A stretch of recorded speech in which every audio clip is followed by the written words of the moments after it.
नमस्कार कोल्हापूरकर. माझ्या नवीन एका ब्लॉगमध्ये आपलं स्वागत आहे. भल्या पहाटे म्हणजेच सकाळी 3 वाजता उठून आपण माझ्या गावावरून जांगनूर येथे कर्नाटकामध्ये जाऊन भाजीपाला घेऊन येतो आणि तो गावोगावी फिरून निघतो. हे मी तुम्हाला ब्लॉगमध्ये दाखवतोय. अंघोळ वगैरे आवरून मी सगळ्यात पहिले माझ्या मम्मीचे दर्शन घेतले. त्यानंतर गरमागरम काळा चहा घेऊन आम्ही दिवसाची सुरुवात केली. कारण की एवढ्या पहाटे उठल्यानंतर गाडी चालवताना झोप येऊ नये म्हणून आम्ही चहाचं सेवन केलं. सकाळी घरातून बरोबर आम्ही 3 वाजता बाहेर पडलेलो आहोत आणि भाजी आणण्यासाठी चाललोय. तिथं गेल्यानंतर भाजी खरेदी कशी होते, त्याच्यानंतर विक्री कशी होते, आजच्या दिवसभराच्या ब्लॉगमध्ये तुम्हाला मी दाखवणार आहे.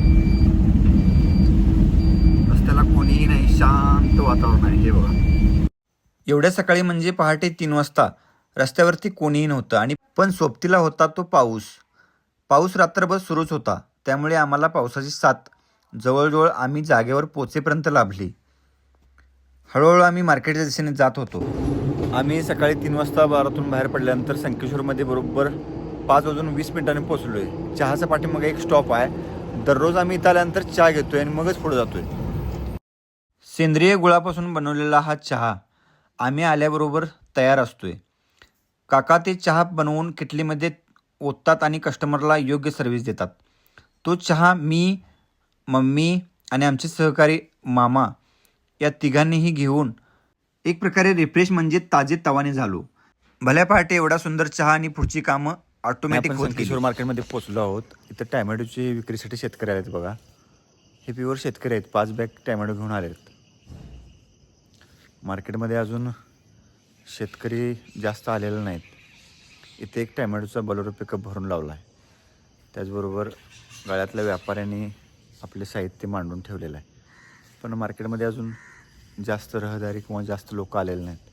नंतर ज्यावेळी आपण येतो आहे त्यावेळी बघा, त्यावेळी भरपूर म्हणजे भरपूर लोक, भरपूर शेतकरी इथे फुल्ल होऊन जाते पूर्ण.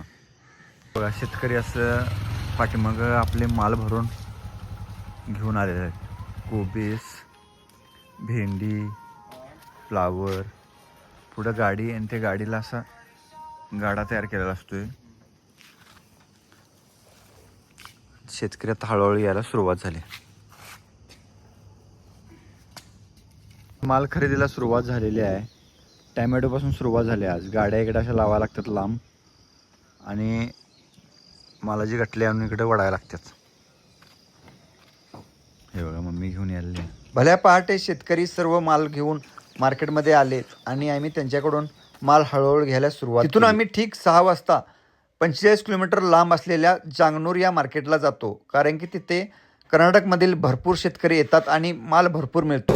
आपण जांगनूर मार्केटमध्ये पोहोचलेलो आहोत आणि इथे खरेदी सुरू आहे. हे सगळे शेतकरी बघा कसं दाबात टावेल टाकून पान खाऊन आलेले आहेत. गाडी छोटा तिथनं कणीस आणलेलं आहे नाही, मका कणीस.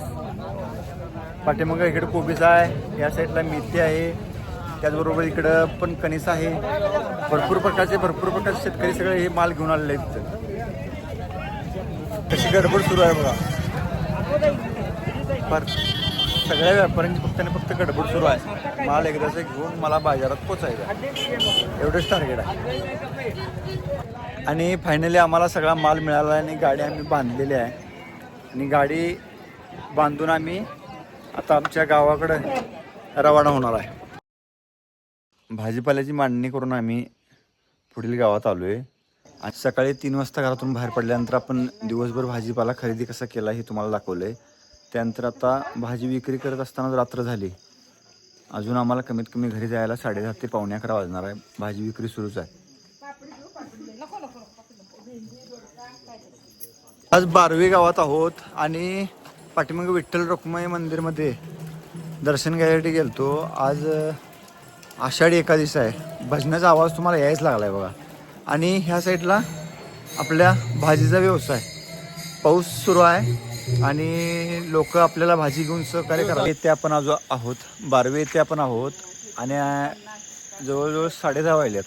तरी पण आपले मित्र मंडळ बघा की भाजीपाला घ्यायसाठी जागा आहे आणि ह्यांचं आपल्याला भरपूर सहकार्य आहे. मित्रांनो, जवळजवळ 9:50 झाल्यात, म्हणजे 10 वाजत झाल्यात. अजून विक्री सुरू आहे. अजून आपण घरी गेलेलो नाही. इथून पुढे आपण घरी जाऊन जेवण करून मग झोपी जाणार. हे बघा पाठीमागे आपण कस्टमर पाहू शकतो. भाजीपाला द्यायला सुरूच आहे. एवढं भरभरून प्रेम देत आहेत लोक. आणि ह्या अडचणीच्या काळात आणि ह्या संघर्षाच्या काळात ज्यावेळी खरोखरच हप्त्याच्या रूपाने गरज असताना हे सर्व घडतंय.